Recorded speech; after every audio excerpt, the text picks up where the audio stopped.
right, 2015, a mere 8 years ago. Seems like yesterday, but a lot has gone on since then. And I'm going to first piss off Randall by Community Members of the Month. Because I think it's sort of important to just the names, and we have these interesting adjectives. Caring Craig, not this Craig, obviously. Renovative Randall. Bountiful Beth Rockwell. Loving Lindsay, of course. Marvelous Maurice. Bye-bye Board Buddies. Bob Hopkins, Judy Sauer, and Jean Adwani were the board members who stepped down. Admirable Alora.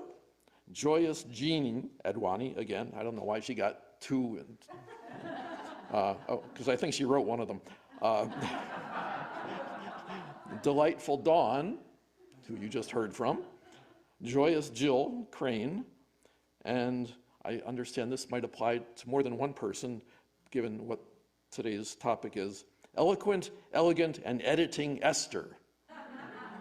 But we know who it meant at the time. Anyway, there's that. The board members that were the new board, Pat Root was the chair at the time, Sally Searles, the secretary. It seems like they were doing that stuff forever. Rob Fagerland, Lindsay Passmore, Jeff Alden, Diane Gledhill, and Danielle Cassetta. Cafe 704 that year, Mad Cat, Spirit Singing Band, Gene Mackey and Harmony Bones, Lisa Pappas and Michael Weiss, Shakina and Friends. People that, like, where are they? I miss some of these people a lot.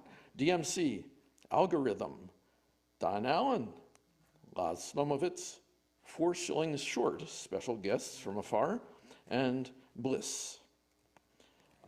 Some other happenings.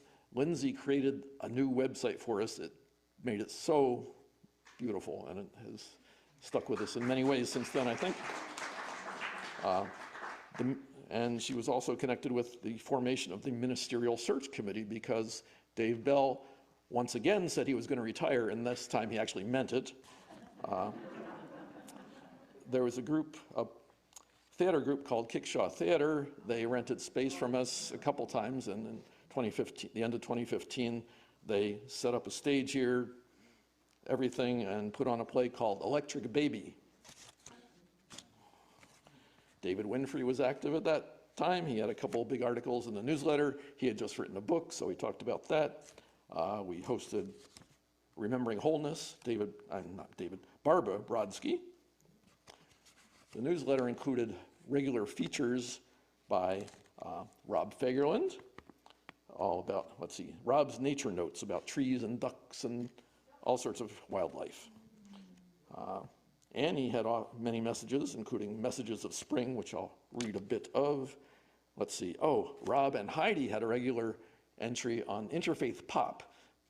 Take a pop music and something spiritual in the lyrics, and they'd put that in the newsletter.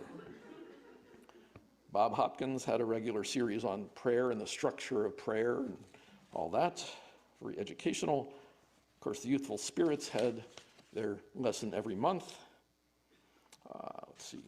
Dave Bell, article on David Hawkins and the overlap of that with A Course in Miracles, very philosophical stuff. Larry Toth celebrated his 80th birthday that year.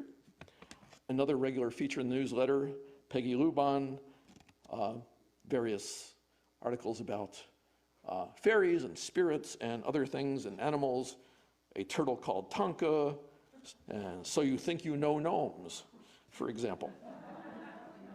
We had a service raffle that year, so members could say, okay, what service they're willing to provide, whether it's useful or artistic or whatever, and then everybody else would bid on that, and it was a good fundraiser. All right, some interesting tidbits here. Spring coming up. This was from an article from Annie. First, be appreciative. Receive that gratitude in your heart. Nature is blessing us every day with air, water, and food, which we must have. There's ways to appreciate spring. Second, practice seeing everything with curiosity. Be filled with wonder as you observe the rhythms and relationships of all parts of nature. Third, take trips into nature, long ones and tiny ones. Take a deep breath every time you walk out through your door. Notice how the birds are curious about you and what you are doing. Okay, that. Dave Bell, he did a course on metaphysics. Topics covered included what is metaphysics, the nature of the divine, the nature of creation, what is reality, does evil exist, are there unforgivable sins, what is a soul, what is consciousness, what is the role of Scripture, what is the role of compassion and forgiveness, does reincarnation occur, etc.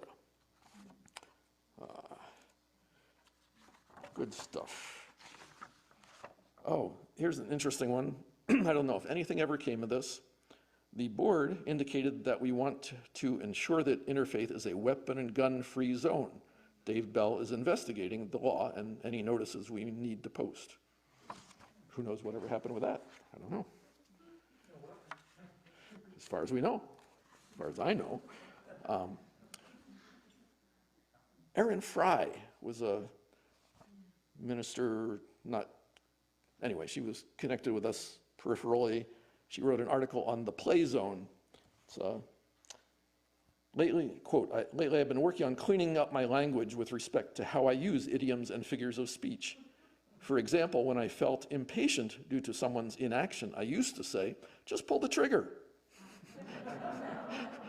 When I surveyed the state of my home after my 2-year-old twins spent several hours engaged in free play, the words that came to mind were aftermath and war zone. Anyway, so she worked on changing things from war zone to play zone, for example.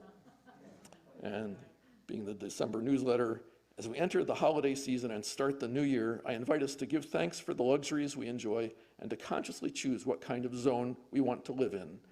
Will your house be a joy zone, a love zone, a laughter zone, a peace zone, or maybe a snuggle zone? You decide. And, where's the best one, since Easter is coming up. If I don't find it, I'll have to tell you one of the tidbits from memory. Here we go, I think.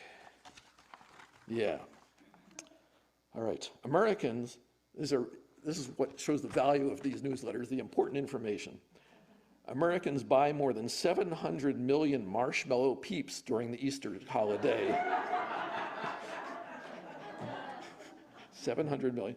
However, in all, only 90 million chocolate Easter bunnies are made for Easter every year. And 76% of Americans prefer to bite off the ears first. Stuff to keep in mind for Easter. Thank you.